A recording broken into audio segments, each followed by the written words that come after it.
இந்த முஸ்லீம் லீக் கட்சிக்கு என்னதான் ஆச்சு?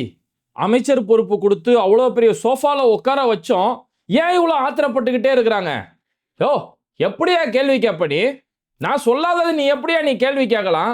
யோ, நீ சும்மாரியா? பக்கத்தில் உள்ளவர் சொந்த கட்சிக்காரர் இருந்தாலும், யோ நீ சும்மாரியா? யோ, நீ எப்படியா கேள்வி கேட்கலாம்? கேள்வியா நீ? எப்படியா நீ இந்த மாதிரிலாம் கேள்வி கேட்ப? அப்படி இப்படின்னு பத்திரிகையாளர்களை நோக்கி இவ்வளோ ஒரு தரக்குறைவாக நடந்த ஒரு சம்பவம் நேற்று பெரிய ஒரு சர்ச்சையை ஏற்படுத்தியிருக்கு. ஒரு நேரத்தில் அண்ணாமலை இது மாதிரி பத்திரிகையாளர்களை தரக்குறைவாக பேசினாரு. குரங்கு மாதிரி தாவாதீங்க அப்படின்னு சொல்லி பத்திரிகையாளர்கள் அவ்வளோ தரக்குறைவாக அண்ணாமலை பேசின நிகழ்வுகள் பார்த்தோம். சீமான் இந்த மாதிரி பத்திரிகையாளர், நீ என்னடா கேட்கறது, போடா மண்டே உடச்சிருவோம் உன்ன அப்படின்னு சொல்லி சீமான்லாம் ஒரு நேரத்தில் பேசினதை கேட்டோம். இன்னைக்கு முஸ்லீம் லீக் கட்சி அவங்க இத்தனை காலம் இருந்த இடமே தெரியாது, இன்னைக்கு அவங்க பேசுறாங்களே, யோ வாயா போயான்னு சொல்லி பத்திரிகையாளர்கள் அவ்வளவு தரக்குறைவாக பேசக்கூடிய விஷயம் தான் இன்னைக்கு இவ்வளோ பெரிய பரபரப்பு ஏற்படுத்தியிருக்குது.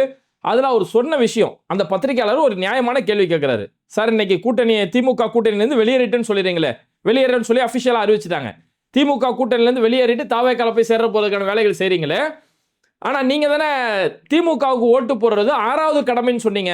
இஸ்லாத்தில் 5 கடமைகள், ஆனால் நீங்கள் எக்ஸ்ட்ரா ஒரு கடமையை சேர்த்து 6வது கடமை திமுகவுக்கும் அவங்களோட கூட்டணிக்கு ஓட்டு போடுறதுன்னு நீங்கள் சொன்னீங்களே, அப்போ நீங்கள் எப்படி அந்த கூட்டணி வெளியே வந்தீங்க அப்படின்னு கேட்கும்போது, நான் எங்கேயா சொன்னேன், நான் அப்படி சொன்னேனாயா அப்படி இப்படின்னு பயங்கரமாக டென்ஷன் ஆகிருக்கிறாரு.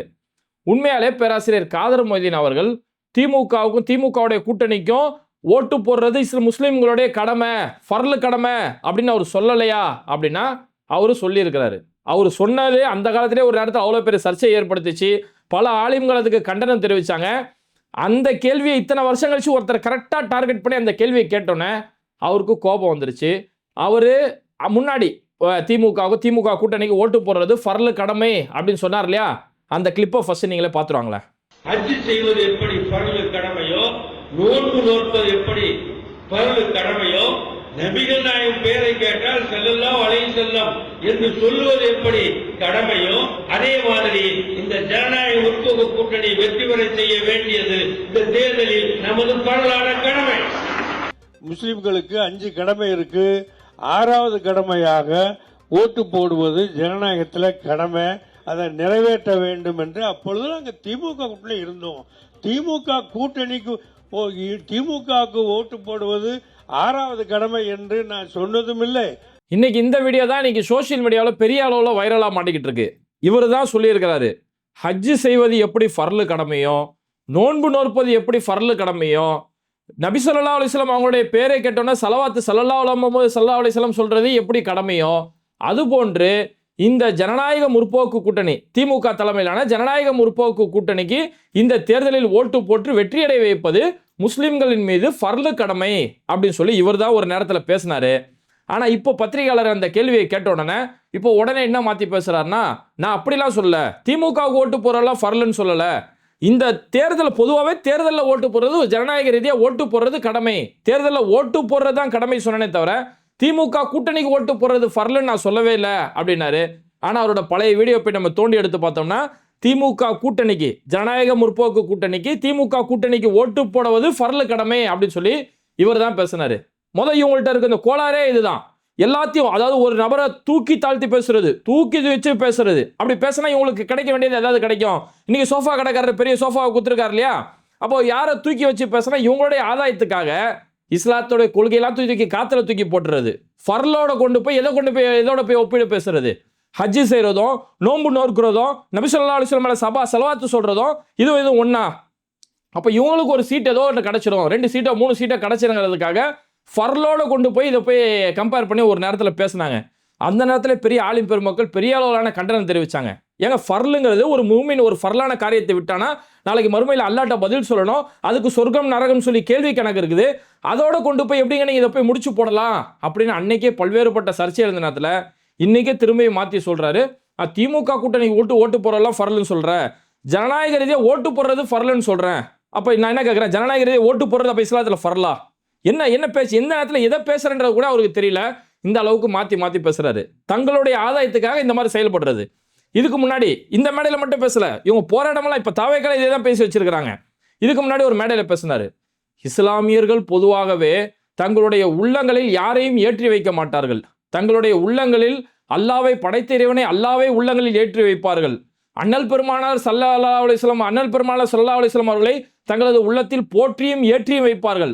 அதற்கு நிகராக வேற யாரையும் தங்களது உள்ளத்தில் ஏற்றி வைக்க மாட்டார்கள் என்பது அபூர்வமான ஒரு காரியம். அப்பேற்பட்ட ஒரு அபூர்வமான காரியத்தை மு.க. ஸ்டாலின் அவர்களை தங்களது உள்ளத்தில் ஏற்றி வைத்தார்கள். உள்ளத்தில் ஏற்றி வைத்த ஸ்டாலின் அவர்களை பதவியிலும் ஏற்றி வைப்பார்கள், பதவி நாற்காலியும் ஏற்றி உட்கார வைப்பார்கள் அப்படின்னு சொல்லி எல்லாமே அல்லாஹ் ரசூலோட கொண்டு போய் கம்பேர் பண்றது. தங்களுக்கு ஒரு ஆதாயம் கிடைக்கணுங்கிறதுக்காக அல்லாஹ் ரசூலோட ஆகிரத்தோட கொண்டு போய் எதோட போய் கம்பேர் பண்றதுன்னு சொல்லி இப்போ ஏற்பட்ட நிகழ்வுகள் செய்றாங்க. இல்லை நான் என்ன கேட்குறேன், ஒரு கொள்கைன்னு ஒன்று இல்லை, உங்களுக்கு அரசியல் கொள்கை தான் இல்லை. ஒரு கட்சியில் நின்று கூட்டணி பேசுறீங்க, அந்த கட்சிக்கு நேர்மையாக விசுவாசமாக நடந்துக்கிறல, அந்த கட்சியை விட்டுட்டு அந்த கட்சியில் வாங்கின ஓட்டை வச்சுட்டு அவங்களுக்கு எதிராக அரசியல் செஞ்ச ஒரு கட்சியில் போய் கூட்டணி போய் அமைச்சர் சீட்டை போய் வாங்கிட்டீங்க. அந்த கொள்கையை தான் ஃபாலோ பண்ணலன்னு பார்த்தா மார்க்கத்துடைய கடமையமா மார்க்கத்துடைய கொள்கையமா தூக்கி போடுவீங்க. மார்க்கத்துடைய கடமை அல்லாஹ் ரசூலோட யாரையுமே கொண்டு போய் இணையாக கொண்டு போய் வைக்கக்கூடாது. அப்படிங்கும் போது எந்த அளவுக்கு தனக்கு கிடைக்க வேண்டிய கிடைச்சிட்டா போதும் அப்படிங்கிற செயல்பாடு தானே இதெல்லாம். நான் என்ன கேட்குறேன், ஒரு கம்யூனிஸ்ட்வாதி எந்த ஒரு இடத்துலையுமே இன்னாரு எனக்கு கார்ல் மார்க்ஸையும் இவரையும் கொண்டு போய் நான் ஒன்னா போய் பார்க்குறேன் அப்படின்னு எங்கேயா ஒரு கம்யூனிஸ்ட்வாதி பேசுவாரா? கார்ல் மார்க்ஸ் நான் நெஞ்சில் ஏற்றிருக்கிறேன், அந்த மாதிரி இவரை நான் நெஞ்சில் ஏற்றிருக்கிறேன், எனக்கு ஒரு சீட்டு தரேன்ட்டார், அவர் கூட்டணியில் நான் இடம் பெற்றுட்டேன், அதனால இவரை நான் என் நெஞ்சில் ஏற்றுறேன். யாராவது ஒரு கம்யூனிஸ்ட்வாதி பேசுவாரா? யாராவது ஒரு தீக்காவாதி பேசுவாரா? நான் பெரியாரை என் நெஞ்சில் ஏற்றிருக்கிறேன், அதுக்கு பிறகு இவரை என்னோட நெஞ்சில் ஏற்றிருக்கிறேன். யாராவது தன்னுடைய கொள்கை வழிகாட்டியா யாராவது தேர்ந்தெடுத்த ஒருத்தருக்கு நிகரா யாரையுமே உலகத்தில் உள்ள மனிதர்களே போய் சேர்க்க மாட்டாங்க. ஆனால் அல்லாஹ்வே ரசூலையும் கொண்டு போயிட்டு தனக்கு கிடைக்கக்கூடிய ஒரு சீட்டு 2 சீட்டுக்காக இப்படி எல்லாம் பேசிட்டு அந்த கேள்வியை பத்திரிகையாளர்கள் கேட்ட உடனே அவங்கள நோக்கி டார்கெட் பண்ணி, என்ன கேள்வி கேட்குற நீ கேள்வி உங்கள் இஷ்டத்துக்கு நீ கேள்வி கேட்டுருவியா, நீ முட்டாள்தனமான கேள்வி கேட்குறியான்னு சொல்லி பத்திரிகையாளர்கள் மேலே இப்படி கடிஞ்சு உழுவக்கூடிய அளவுக்கு இப்பேற்பட்ட சம்பவங்கள் நடந்து இன்னைக்கு ஒட்டுமொத்த முஸ்லீம் சமூகம்ல இன்னைக்கு யாரெல்லாம் ஒரு நேரத்தில் இவங்களை பாராட்டி பேசிட்டு இருந்தார்களோ எல்லாருமே இன்னைக்கு உங்களோட நிகழ்வுகளை பார்த்து, பழைய வீடியோ இன்னைக்கு இவர் பேசியிருக்கக்கூடிய புதிய வீடியோவை பார்த்து இன்னைக்கு இவங்களை பார்த்து இன்னைக்கு கேள்வி கேட்காத ஆள் இல்லை, இவங்களை பார்த்து சிரிக்காத நபர்கள் இல்லை. ஏன்னா அந்த பத்திரிகையாளர்களை சந்திப்பில் அவங்க இதை பற்றி மட்டும் பேசலை, அடுத்து அவங்க பேசுறது கேளுங்க. அதாவது அவங்களுடைய மாநில பொதுக்குழு கூட்டம் நடக்குது, திமுக கூட்டணியிலேருந்து வெளியில் வந்துட்டு தவேகா கூட சேர போகிறாங்க. இதாங்க நடந்த கூட்டம். அப்போ இந்த திமுக கூட்டணியிலேருந்து வெளியில் வரணுங்கிறதுக்காக பேராசிரியர் காதர் மொய்தீன் அந்த இடத்துல பேசுகிறாரு. மாநில பொதுக்குழுவில் 500க்கும் மேற்பட்ட நிர்வாகிகள் இருக்கிறாங்க, அதில் 483 பேர் இந்த கூட்டத்தில் வந்து கலந்துக்கிட்டாங்க அப்படின்னு சொல்லி சொல்கிறாரு. எனக்கு பெரிய ஒரு ஷாக். அடேங்கப்பா, உங்கள் கட்சியில் 483 பேர் இருக்கிறாங்களா அப்படிங்கிற அளவுக்கு எனக்கு பெரிய ஷாக். ஏன்னா அவங்கள பொதுவாகவே நம்ம இஃப்தார் நிகழ்ச்சியில் தான் பார்ப்போம். IUML இந்திய யூனியன் முஸ்லீம் லீக்ன்றத இஃப்தார் யூனியன் முஸ்லீம் லீக்காக தான் நம்ம பார்த்துருக்குறோம். இஃப்தார் நிகழ்ச்சியில் அவங்கள்ட்ட ஒரு கூட்டம் வர பார்த்துருக்குறோம். அதுக்கடுத்து நம்ம கூட்டமே வந்து பார்த்ததில்ல, அவங்கள்ட்ட இவ்வளோ பெரிய கூட்டமானு சொல்லி எனக்கு உள்ளபடியே ஒரு பெரிய ஒரு ஷாக்கிங். அப்போ அவர் சொல்கிறாரு, இந்த மாதிரி பல தீர்மானங்கள் இந்த கூட்டத்தில் நிறைவேற்றிட்டோம், திமுக கூட்டத்திலேருந்து வெளியில் வருது, அப்புறம் 14க்கும் மேற்பட்ட தீர்மானங்கள் கொண்டு வந்தோம் அப்படின்றாங்க. 14க்கும் மேற்பட்ட தீர்மானங்களில் அப்படி ஊறுகாய் தொட்டு விடுற மாதிரி வழக்கம் போல் இஸ்லாமிய சிறைவாசிகள் அப்படிங்கிறத கொண்டு வந்து வச்சுருவாங்க. ஆனால் இவங்க இத்தனை ஆண்டு காலத்தில் இஸ்லாமிய சிறைவாசிகளுக்காக என்ன செஞ்சுருக்காங்க அப்படின்னு கேட்டால் எந்த ஒரு பதிலுமே இருக்காது. இஸ்லாமிய சிறைவாசிகள் அவங்களோட விடுதலைக்காகவோ அதுக்கான போராட்டமோ அதுக்கான சட்ட போராட்டமோ அல்லது அவங்க குடும்பத்துக்கு சேர்ந்த ஏதாவது உதவிகளோ ஏதாவது ஒன்று செஞ்சுருப்பாங்களா, அதுக்கு இவங்க ஏதாவது முயற்சி செஞ்சுருப்பாங்களா அப்படின்னு ஒரு கேள்வி கேட்டால் அந்த கேள்விக்கு கேள்வி மட்டுமே பதில். அப்படிதான் இவங்களோட செயல்பாடு இருக்கும். இல்லை மாநிலத்தோட பிரச்சனை, இன்னைக்கு நீட் எக்ஸாம் பெரிய அளவில் பற்றி எரிஞ்சுக்கிட்டு இருக்குது, அங்கே தர்மேந்திர பிரதான் ராஜினாமா செய்யணும்னு சொல்லி தேசிய அளவிலான போராட்டம், தமிழ்நாட்டில் அந்த போராட்டம் நடக்கும்போது இன்னைக்கு மாணவர்கள் தரத்தரன்னு அடிச்சு இழுத்து கைது செய்யப்படுறாங்க. SFI மாணவர்கள் பெரிய அளவிலான அடிச்சு இழுத்து கைது செய்யப்படுறாங்க. அந்த நீட்டுக்கு எதிராக தீர்மானம் கொண்டு வந்தீங்களா? அல்லது இன்னைக்கு மேகதாது அணை சம்பந்தமான இவ்வளோ பெரிய பிரச்சனை போயிட்டு இருக்கு, அது சம்பந்தமா ஏதாவது தீர்மானம்னா எதுவுமே இருக்காது. ஏதோ ஒரு கூட்டம் 14 தீர்மானம், அதில் சும்மா தொட்டுக்கிறதுக்காக இஸ்லாமிய சிறைவாசிகள் அப்படின்னு சொல்லி கொண்டு வந்துட்டு அதுக்கடுத்து அவங்க சொல்கிறாங்க, இங்கே வந்து ஒரு நல்லாட்சி ஒன்று நடக்குதான், ஜோசப் விஜய் அவர்களின் தலைமையில் ஒரு நல்லாட்சி ஒன்று நடந்துகிட்டு இருக்குது. 60 ஆண்டு காலம் திமுகவில் நாங்கள் இருந்துகிட்டு இருந்தோம், எங்களுக்கு திமுகவுக்கான உறவு 60 ஆண்டு காலம் ஜிடி தோஸ் தான் நாங்கள் இருந்துகிட்டு இருந்தோம். அப்போ ஆனால் இன்னைக்கு வந்து நாங்கள் இவங்க கூட்டணியில் நாங்கள் ஒரு அமைச்சர் பொறுப்பு வாங்கிட்டதால இனி இந்த கூட்டணியில் செயல்படுறது சரியா இருக்காது அப்படின்னு சொல்லிட்டு அந்த 60 ஆண்டு கூட்டணியை நாங்கள் முறிக்கிறோம் அப்படின்னு சொல்லி முடிவெடுக்கிறாங்க. ஃபர்ஸ்ட் இந்த இவர் காதர் மொய்தீன் அவர்கள் சொன்ன உடனே எல்லா செய்திகள்லையுமே 60 ஆண்டு கூட்டணி முறிந்தது, 60 ஆண்டு நட்பு முறிந்தது அப்படின்னு சொல்றாங்க. ஃபர்ஸ்ட் இந்த 60 ஆண்டு நட்பெல்லாம் கிடையவே கிடையாது, அதெல்லாம் சும்மா கதை. அதெல்லாம் 60 ஆண்டுலாம் இவங்க ஒன்றா கண்டினியூவாக 60 ஆண்டுலாம் தொடரவே இல்லை. முஸ்லீம் லீகு திமுக இவங்களுடைய கூட்டணி முதல்ல 1967, அதாவது இவங்க என்ன கணக்கு போடுறாங்கன்னா 60 ஆண்டு இன்னைக்கு 2026, இதுக்கு பின்னாடி 60 ஆண்டுனா 1966 67 சொல்ல வராங்க. 67 தேர்தல் நடந்துச்சு இல்லையா, 67 தேர்தல் வந்து 2026 வரைக்கும் 60 ஆண்டு காலம் ஒற்றுமையாக இருந்தான்னு சொல்லி சொல்றாங்க. அது முழுமையான உண்மை கிடையாது. முஸ்லீம் லீக் திமுகவுடைய கூட்டணி எங்க உருவாகுதுன்னா 1962 உருவாகுது. 62 கூட்டணி உருவாகி முதல் முறையாக 67 தேர்தலில் சந்திக்கிறாங்க. அண்ணா தலைமையிலான அன்னைக்கு ஆட்சி அமைக்கும் போது 67 தேர்தலில் இவங்க 2 பேரும் ஒன்று சேர்ந்து கூட்டணி அமைச்சு தேர்தலை சந்திக்கிறாங்க. அப்படியே படிப்படியாக டிராவல் ஆகும்போது அதுக்கடுத்து எம்ஜிஆர் கட்சி ஆரம்பிக்கக்கூடிய நேரத்தில் 1977 முஸ்லீம் லீக் அதிமுக கூட தான் கூட்டணி அமைச்சாங்க. அங்கேயே அந்த கூட்டணி அங்கேயே முறிஞ்சு போச்சு. அன்னைக்கே கட்டாயி போச்சு. அன்னைக்கு எம்ஜிஆர் கூட போய் கூட்டணி வச்சு வாணியம்பாடி தொகுதியில் அன்னைக்கு இவங்க தேர்தலில் போட்டிட்டு ஜெயிச்சாங்க. அதிமுக தான் கூட்டணி.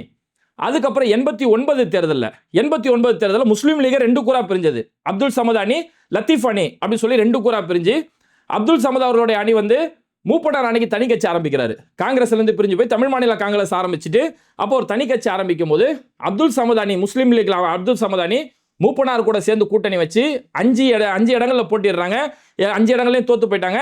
ஏணி சின்னம் இன்னைக்கு இவங்க ஜெயிச்சாங்களே ஏணி சின்னம், அந்த ஏணி சின்னத்தில் மூப்பனார் கூட தான் போட்டிட்டாங்க. அப்துல் சமத் லத்தீப் அவர்களுடைய அணி அன்னைக்கு உதயசூரியன்ல திமுக கூட கூட்டணி வைக்கிறாங்க. ஆனா இந்த கட்சியோட அங்கீகரிக்கப்பட்ட சின்னம் அவங்க கூட போயிட்டதால இவங்க உதயசூரியன் சின்னத்துல தான் நின்றாங்க. அப்ப இவங்க உதயசூரியன் கணக்குல தான் வந்தாங்களே தவிர இவங்களுடைய கட்சி அன்னைக்கு மூப்பனார் கூட தான் கூட்டணி வச்சாங்க. அடுத்து 1996 தேர்தல், அந்த தேர்தலுமே அதிமுக கூட தான் கூட்டணி வைக்கிறாங்க. அதிமுக சார்பில் அன்னைக்கு ஜெயலலிதாவுடைய தலைமையில முஸ்லீம் லீகுக்கு பெரியகுளம் தொகுதி ஒதுக்கப்படுது. 1996 அதிமுக கூட தான் கூட்டணி வச்சாங்க. அடுத்து 2001 தேர்தல், அதுலயும் அதிமுக கூட தான் கூட்டணி வச்சாங்க. 2001 தேர்தலில் திருச்சியில் அவங்களுக்கு ஒரு தொகுதி ஒதுக்கீடு செய்யப்பட்டது. இப்படி அதிமுக கூட டிராவல் பண்ணிட்டு அதுக்கப்புறம் திரும்ப திமுக கூட வந்து அதுக்கடுத்து தான் கண்டினியூ ஆகுது. இன்னும் கண்டினியூ 1962 கண்டினியூ 60 வருஷம் அப்படிலாம் கிடையாது. இங்க மாறி அங்க மாறி அங்க போய் இங்க போய் இப்படிதான் வந்ததே தவிர ஃபர்ஸ்ட் இது 60 ஆண்டு கால தொடர்ச்சியான கூட்டணி அப்படின்னு சொல்றது அந்த வார்த்தையே வரலாற்று பிழை அப்படின்னு தான் நம்ம சொல்லணும். ஓகே, இப்போ இதெல்லாம் சொல்லிட்டு இருக்கும்போது பேராசிரியர் காதர் மொய்தீன் சொல்றாரு, இந்த மாதிரி திராவிட மாடல் ஆட்சி உருவாகணும் அப்படின்னு நாங்கள் நினைச்சோம். திராவிட மாடல் ஆட்சி உருவாகணும், மு.க. ஸ்டாலின் தான் முதலமைச்சர் ஆகணும், அதுக்காக நாங்கள் வந்து அதுக்கான வேலைகளை நாங்கள் ஈடுபட்டோம் என்று மட்டும் சொன்னால் போதாது, அதற்காக நாங்கள் உழைத்தோம் என்று சொன்னால் மட்டும் போதாது, அதற்காக நாங்கள் பாடுபட்டோம் என்று சொன்னால் மட்டும் போதாது, அதை நாங்கள் முழுசாக நம்பி நடக்கும் என்று பார்த்தோம். ஆனால் இறைவனின் நாட்டம் வேறாக அமைந்து விட்டது. இறைவனின் நாட்டம் விசில் ஊதப்பட்டு மக்கள் எல்லாரும் ஜோசப் விஜயின் பக்கம் சென்று விட்டார்கள் அப்படின்னு சொல்றாரு. சரி, ஓகே, மக்கள் எல்லாம் ஜோசப் விஜய் பார்த்துட்டு இன்ஸ்டாகிராம் ரீல்ஸை பார்த்துட்டு சினிமாவில் நடக்கிறதா உண்மை நினச்சிட்டு மக்கள் எல்லாம் போயிட்டாங்க அப்படின்னா அப்போ உங்களுக்கு ஒரு ஸ்டாண்டு கிடையாதா? இந்த மு.க. ஸ்டாலின் தான் முதலமைச்சர் சொல்லி ஓட்டு கேட்டீங்க, திராவிட மாடல் 2.0 தான் திரும்ப ஆட்சிக்கு வரணும், அவங்க தான் ஜனநாயகத்தின் பக்கம் நின்றாங்க, பாஜக மதவெறி கோட்பாடு கொண்டு வரும் போதெல்லாம் முஸ்லீம்களுக்காரனா தமிழர்களுக்காரனா எல்லா இடங்களும் நின்றாங்கன்னு சொல்லி தான் அந்த திராவிட மாடல் ஆட்சி வரணும், மு.க. ஸ்டாலின் முதலமைச்சர் ஆகணும் தான் ஓட்டு கேட்டீங்க, அவங்க பேரை சொல்லி தான் ஓட்டு வாங்கினீங்க, அவங்க கட்சிக்காரனோட உழைப்பட தான் தேர்தலை போய் சந்திச்சிங்க, எல்லாமே செஞ்சுட்டு இன்னைக்கு உங்களுக்கான ஒரு பொறுப்பு கொடுக்குறாங்கன்னு உடனே அந்த பக்கம் போவீங்க அப்படின்னா அப்போ அந்த இன்ஸ்டாகிராமை பார்த்து அந்த பக்கம் போய் உழுவுறவங்களுக்கும் உங்களுக்கு அப்புறம் என்ன வேறுபாடு? அதில் கூடுதலாக வேற ஒன்று சொல்லிக்கிறாரு, நாங்கள் கேட்காததை தந்தார்கள், மக்கள் இந்த நல்லாட்சி தொடர வேண்டும் என்று மக்கள் எல்லாம் நினைக்கிறார்கள் அப்படின்னு சொல்லி ஒரு போராட்டம் படுறாரு. இவங்களை பொறுத்த வரைக்கும் முஸ்லீம் லீகை பொறுத்த வரைக்கும் இந்த ஒரு டைலாக் விடவே மாட்டாங்க. நாங்கள் கேட்காததை தந்தார்கள், நாங்கள் வந்து இத்தனை வருஷமா நாங்கள் அமைச்சரவை கேட்காததை கூட விஜய் வந்து எங்களுக்கு வந்து தந்துட்டாரு அப்படின்னு சொல்றாங்க. ஃபர்ஸ்ட் விஜய் பாய் வச்சுக்கோங்க, பாய் நீங்க வச்சுக்கிட்டே ஆகணும் பாய், அமைச்சர் பொறுப்பு உங்களுக்கு நான் கொடுத்தே ஆகணும் பாய், உங்களுக்கு நான் அமைச்சர் பொறுப்பு கொடுக்காம நான் தூங்க மாட்டேன் பாய். அப்படியா விஜய் வந்து கொடுத்தாரு? விஜய்க்கு வைத்த வழி, நீங்களாம் அமைச்சர் பொறுப்புல போய் சேரலைன்னா அவரோட ஆட்சி கட்டல அங்கே நிற்காது, வேற வழி இல்லாமல் உங்களுக்கு கொடுத்துருக்கிறாரு. இதுவுமே இங்கே மக்கள் மத்தியில் பெரிய ஒரு சந்தேகத்தை ஏற்படுத்துது. அதாவது பாஜகவை எதிர்த்து யாரெல்லாம் அரசியல் செஞ்சாங்களோ மேற்கு வங்கத்தில் மம்தா பானர்ஜி வீழ்த்தப்பட்டாங்க, அந்த கட்சி இன்னைக்கு காணாமலே போயிடுச்சு. இங்கே கேரளாவில் பினராயி விஜயன் பாஜகவை எதிர்த்தாரு, அவருமே அங்கே பெரிய ஒரு தோல்வி அடையுது. இங்கே திமுக தேசிய அளவில் இன்னைக்கு பாஜக பெரிய அளவில் எதிர்த்தாங்க, அந்த திமுக தோல்வி. திமுக தலைவர் மு.க. ஸ்டாலின் அவர் சொந்த தொகுதியிலே தோல்வி அடையுது. திமுகவுக்கு பலம், அவருடைய கூட்டணி அவங்களுடைய பலம் சொல்லப்பட்ட நேரத்தில் அந்த கூட்டணியோட பலம் உடைக்கக்கூடிய விதத்தில் கரெக்டாக தாவேக்கா 108 இடங்களில் ஜெயிக்கிறாங்க. தாவேக்கா ஆட்சி அமைக்க இன்னும் 10 சீட்டு தேவை. கரெக்டாக அந்த கூட்டணியில் உள்ளவங்களுக்கு அமைச்சர் பொறுப்பு கொடுத்து இந்த பக்கம் இழுக்கப்பட்டு அந்த திமுகவுடைய ஒட்டுமொத்த பலமும் உடைக்கப்படுது. சரி, விஜய் வந்து பெரிய சினிமா பிம்பத்தில் வச்சுக்கிட்டு பெரிய அளவில் ஒரு புரட்சி செஞ்சு தமிழ்நாட்டில் வந்துட்டாரு. இந்த புரட்சி புதுச்சேரியில் வேலைக்காகல. புதுச்சேரியில் பாஜக ஆட்சி அமைக்கிற இடத்துல விஜயால் அங்கே ஒன்றுமே செய்ய முடியல, தமிழ்நாட்டில் மட்டும் இவரால் ஜெயிக்க முடியுது அப்படின்னா இதெல்லாம் வந்து இந்த கதையெல்லாம் வந்து வெளியில் இருக்கக்கூடிய யாராவது என்ன நம்புவாங்களே தவிர தமிழ் மக்கள் இதை நம்ப மாட்டாங்க அப்படிங்கிறது யதார்த்தம். அப்போ நாங்கள் கேட்காததை தந்தார்கள் அப்படின்னு சொல்றாரு. இந்த டைலாக் இங்கேயும் சொல்லலை, இப்போ சமீபத்தில் தேர்தல் பிரச்சாரத்தில் கூட சொன்னார், நாங்கள் கேட்காததை, நாங்கள் மனதில் நினைக்காததை கூட எங்களுக்கு மு.க. ஸ்டாலின் செய்து கொடுப்பார். அப்பேற்பட்ட முதல்வரை நாங்கள் பெற்றிருக்கிறோம் அல்லவா அப்படின்னு சொல்லி அங்க இது ஒரே டைலாக் தான், ஒரே ஸ்கிரிப்ட் வச்சுக்கிட்டு அங்க மு.க. ஸ்டாலின், இங்க ஜோசப் விஜய் பேரை மட்டும் மாத்தி இவங்க வரிசை அதே அரசியலை செஞ்சுட்டு இருக்காங்க. மக்கள் எல்லாம் இந்த நல்லாட்சி தொடரணும்னு ஆசைப்படுறாங்களாம். அதனால இவங்களும் என்ன செய்ய போறாங்களா, இந்த நல்லாட்சி தொடரணும் அப்படிங்கிறதுக்காக வரக்கூடிய உள்ளாட்சி தேர்தல், நாடாளுமன்ற தேர்தல், எல்லா தேர்தலுமே இந்த நல்லாட்சி தொடர்றதுக்கு இவங்களும் சேர்ந்து பாடுபட போறாங்களாம். ஏன்னா நல்லாட்சி நடந்துட்டு இருக்குல்ல, இந்த ஒரு மாசத்துல நம்ம பாக்குறோமே, சட்ட ஒழுங்கு இந்த அளவுக்கு ஒரு சீர்கேடை நம்ம இது வரைக்கும் எங்கேயுமே சந்திச்சதில்லை. வெறும் 30 நாள்ல, ஆட்சி பொறுப்பேற்ற 30 நாள்ல 165 பாலியல் வன்கொடுமைகள் நடந்திருக்குது. கூட்டணியில் இருக்கக்கூடிய நீங்க அதை யாரும் வாயை திறந்து கூட பேசல. இவ்வளவு பெரிய பாலியல் வன்கொடுமை, சட்ட ஒழுங்கு பிரச்சனை, குழந்தைகளுக்கு எதிரான குற்றங்கள், பெண்களுக்கு எதிரான குற்றங்கள் இவ்வளவு நடக்குது. ஒரு நல்லாட்சி தொடர் தான். மக்கள் யாருமே நைட்ல தூங்கவே முடியல, எல்லாம் ரோட்ல உட்காந்து போராட்டம் பண்றாங்க. கரண்ட் இல்லைன்னு சொல்லி நாங்க மாற்றம் கேட்டலாம், இன்னைக்கு தெருவில் வந்து மாற்றம் பார்த்து உட்காந்துட்டு இருக்கோம்னு சொல்லி யாருமே நைட்ல தூங்க முடியல. இவங்களுக்கு நல்லாட்சி இங்க நடந்துகிட்டு இருக்குதான். படிக்கக்கூடிய மாணவர்களோட விஷயத்திலாச்சும் விடுறாங்களா? இன்னைக்கு விஜய் அவர்களுடைய பிறந்த நாள் அப்படின்னு சொல்லி ஸ்கூலா போயிட்டு இவங்க அந்த சினிமாத்தனத்தை போய் விதைக்கிறது. 52 விஜய்க்கு 52வது வயது. அதனால 52 செகண்ட்ல மாணவர்கள்லாம் கண்ணை கட்டிக்கிட்டு விஜயோடைய போட்டோ வந்து அப்படியே எல்லாம் கலைஞ்சிருக்குமா, அது எல்லாத்தையும் மாணவர்கள் ஒன்று சேர்க்கணுமா? படிக்கக்கூடிய மாணவனுக்கு அது தேவையா? ஒரு போட்டோ ஒன்று சேர்க்கணும். அதனால அவனுக்கு என்ன பிரயோஜனம்? படிக்கக்கூடிய மாணவர்கள் அதனால என்ன பிரயோஜனம்? மாணவர்கள் டாப் ஆங்கிள் இருந்து மாணவர்கள்லாம் விஜய் முகம் மாதிரி ஒரு முகத்தில் அப்படியே உட்காந்து அந்த டாப் ஆங்கிள் இருந்து போட்டோ எடுத்து இதை உலக சாதனையாக வர நாங்கள் கொண்டு போறோம். இதனால இந்த பிள்ளைக்கு என்ன பிரயோஜனம்? போய் இருக்கக்கூடிய ஸ்கூல்ல எல்லாத்துலயும் போயிட்டு முதலமைச்சர் விஜயோடைய போட்டோ, ஒவ்வொரு கிளாஸ் ரூம்லயும் போயிட்டு முதலமைச்சர் விஜயோடைய போட்டோ ஒட்டுறது. இன்னைக்கு பார்த்தோம்னா ஒரு ஸ்கூல் பக்கத்தில் ஒரு மாரத்தான் நிகழ்ச்சி நடத்தப்படுது. உயர்கல்வித்துறை அமைச்சர் விஸ்வநாதன் அதில் போய் கலந்துக்கிறாரு. அவர் அங்கே போயிட்டு இந்த வாடி வாடி வாடி கைப்படாத சீடி, அங்கே போயிட்டு ஒரு உயர்கல்வித்துறை அமைச்சர் ஒரு பள்ளிக்கூட வாசலில் போய் உட்காந்துட்டு வாடி வாடி வாடி கைப்படாத சீடி, அப்புறம் கச்சேரி தளபதி கச்சேரின்னு சொல்லி ஒரு பாட்டை பாடிட்டு அவர் அமைச்சர் கூட சேர்ந்துக்கிட்டு ஆடுறாரு. ஒரு நேரத்தில் இந்த தமிழ்நாடு கல்வியில் எப்படி இருந்துச்சு? போன ஆட்சியில் வெறும் 5 வருஷம் ஆட்சியில் அடுத்த தலைமுறைக்கு சேர்த்து கல்விக்கான எல்லா அடித்தளமும் இங்கே போடப்பட்டு, இந்த வேற ஒன்றும் பெருசாலும் சொல்ல தேவையில்ல, நான் முதல்வன் சொல்லக்கூடிய ஒரு திட்டம், மாணவர்களுடைய ஸ்கில் டெவலப்மெண்ட்டுக்காக அவங்க வந்து ரோபோட்டிக் வரைக்கும் அந்த மாணவர்கள் படிக்கக்கூடிய விதத்தில் கோடிங் சம்பந்தமான விஷயங்கள், எல்லா விஷயங்களுமே பெரிய பெரிய லட்சக்கணக்கில் போய் கோச்சிங் சென்டரில் போய் படிக்கிறத ஒரு சாதாரண ஏழை குடும்பத்தில் பிறந்த மாணவனும் படிக்கிறதுக்காக இப்பேற்பட்ட ஏற்பாடுகள் செஞ்சு ஒவ்வொரு மேடையிலுமே அன்னைக்கு முன்னாள் முதலமைச்சர் மு.க. ஸ்டாலின் சொல்லுவார், நீங்க படிங்க, படிப்பு மட்டும்தான் உங்களுக்கு கை கொடுக்கும், படிப்பை ஒருபோதும் விட்டுறாதீங்க அப்படின்னு சொல்லி எல்லா இடங்களையும் சொல்லி, உங்களுக்கு லேப்டாப் கையில் கொடுக்கப்பட்டிருக்கு, இந்த லேப்டாப் வெறும் பொழுதுபோக்குக்கு இல்லை, உங்க உலகத்தை நீங்க தீர்மானிக்கிறதுக்கான ஒரு இடம். நான் ஒரு டிகிரி வாங்கிட்டு சொல்லி இதோட நீ வந்து உட்காந்துடக்கூடாது, இதுக்கடுத்து உன்னோட ஸ்கில் டெவலப்மெண்ட் பண்ணிட்டே இருக்கணும். ஏஐ டெக்னாலஜி என்ன இருக்கும் நீ படிச்சுட்டு இருக்கணும், நாளுக்கு நாள் நீ அப்டேட் ஆகிட்டே இருக்கணும், கல்வி ரீதியாக நீ முன்னேறணும், நீ ஒரு இடத்துல 4 பேருக்கு வேலை கொடுக்குற இடத்துல நீ முன்னேறி போகணும், எங்கேயாவது உயர் பதவிகள் இருந்தால் அந்த உயர் பதவியில் நீ போய் உட்காரணும்னு சொல்லி போகக்கூடிய இடமெல்லாம் மாணவர்களுக்கு கல்வி சம்பந்தமான பிரச்சாரங்கள் செய்யப்பட்ட ஆட்சி எங்க இருந்தது? அந்த மாணவர்களை இந்திய அளவில் சாதனை படைக்கப்பட்டு அரசு பள்ளி மாணவர்கள் பெரிய பெரிய சாதனைகள் படைத்து வெளிநாட்டில் வரைக்கும் போய் படிச்சுட்டு இருந்த நிலைமைகள் இருந்த தமிழ்நாடு இன்னைக்கு இந்த வாடி வாடி வாடி கைப்படாத சீடின்னு சொல்லி இன்னைக்கு போய்கிட்டு முதலமைச்சருடைய போட்டோவை 52 செகண்ட்ல எல்லாருமே வந்து ஒன்று சேர்ந்து கலைஞ்ச போட்டோ ஒட்டி காட்டுறோம் அப்படின்னு சொல்லி இப்படி பிள்ளைங்களோட படிப்புக்கு எந்த வகையிலுமே ஒத்து வராத இந்த மாதிரியான நல்லாட்சி தொடரணும்னு சொல்லி இவங்க இப்போ கூட்டணிக்கு கூட போயிருக்கிறாங்க. ஒன்றும் இல்லைங்க, பெரிய அளவுக்குலாம் ஒன்றும் தேவை. திருப்பரங்குன்ற விஷயத்தை பற்றி இவங்க ஏதாவது பேசுனாங்களா? திருப்பரங்குன்ற பிரச்சனை நடக்கும்போது பேசல. இப்போ திருப்பரங்குன்றம் ஃபைல்ஸ்னு ஒரு படம் எடுக்கப்படுது, அந்த படம் ஒளிபரப்புறதுக்கே இங்கே தடை செய்யப்படுது. அவங்க தாவேக்காவும் வாய் திறந்து பேசல, கூட்டணியில் இருக்க நீங்களும் வாய் திறந்து பேசல. திருப்பரங்குன்ற பிரச்சனையே ஆரம்பிச்சது உங்க கட்சி பேரை வச்சு தானே. உங்க கட்சியோடைய நவாஸ்கனி, எம்பி நவாஸ்கனி அவர் மேலே போய் சாப்பிட்டாரு, அவர் கூட வந்தவங்க மேலே போய் பிரியாணி சாப்பிட்டாங்க அப்படின்னு சொல்லி, அது தப்பு இல்லை, பிரியாணி சாப்பிட்டு எந்த வகையிலுமே தப்பு இல்லை, அதுக்காக எல்லாரும் சேர்ந்து குரல் கொடுத்தோம். ஆனால் அந்த பேரை வச்சு தானே பிரச்சனை பண்ணாங்க. அந்த பிரச்சனையில் மையமே கடைசியில் உங்கள்கிட்ட தானே வந்து முடிஞ்சது. அப்போ அந்த இடத்துல உங்களுக்கு குரல் கொடுத்த அந்த திமுக பக்கம் நிற்காம இன்னைக்கு உங்களுக்கு ஒரு அமைச்சரவை ஒரு சோஃபா கொடுத்துட்டாங்கிறதுக்காக இவங்க வாயும் திறந்து பேச மாட்டாங்க. திருப்பரங்குன்றத்தில் அன்னைக்கும் வாய் திறந்து பேசல. திருப்பரங்குன்ற தொகுதியில் போய் ஒரு RSS சேர்ந்த நபரை போய் அந்த தொகுதியில் போய் ஒரு வேட்பாளராக போட்டியிட வச்சாங்க. இன்னைக்கு திருப்பரங்குன்ற ஃபைல்ஸ் படம் தடை செய்யப்படுது, அதுக்கு எதிராக வாயை திறந்து பேச மாட்டாங்க. பக்ரீத் ஆடு மாடுகள் வெட்டுறதுக்கு இவ்வளோ பெரிய தடைகள் போடப்படுது, அதுக்கும் வாயை திறந்து பேச மாட்டாங்க. ஆனால் இது எதையுமே நாங்கள் பேச மாட்டோம், ஆனால் இதுதான் எங்களுக்கு நல்லாச்சு, ஏன்னா எங்களை அமைச்சரவை சோஃபாவில் எங்களை உட்கார வச்சுட்டாங்க அப்படின்னு சொல்லி பேசுகிறாங்கன்னா, இப்பேற்பட்ட நபர்கள் இவங்க வேணா இன்னைக்கு திமுகவை விட்டு இன்னைக்கு இவங்க போயிருக்கலாமே தவிர ஆனால் இஸ்லாமியர்கள் திமுக விட்டு போல அப்படிங்கிறது தான் இங்கே கலை யதார்த்தம். ஏன்னா திமுக இங்கே இஸ்லாமியர்களுக்கு பிரச்சனை வரும்போதெல்லாம் எல்லா நேரங்களிலுமே கூட இருந்தாங்க. அவங்களோட கொள்கை பிடிமானம், பாஜகவுக்கு எதிரான அந்த கொள்கை பிடிமானம் இருக்கிற வரைக்கும் இஸ்லாமியர்கள் திமுக விட்டு போக மாட்டாங்க அப்படிங்கிற யதார்த்தத்தை இனி வரக்கூடிய காலங்களில் முஸ்லீம் லீக் கண்டிப்பாக பார்க்க தான் போகிறாங்க. இது மாதிரி வீடியோக்களை தொடர்ந்து பார்க்கறதுக்கு மறக்காம பேட்டை டிவியை சப்ஸ்கிரைப் பண்ணிட்டு இந்த வீடியோக்களை உங்கள் நண்பர்களுக்கு அதிகமாக ஷேர் செய்யுங்க. இணைந்திருப்போம். Perac.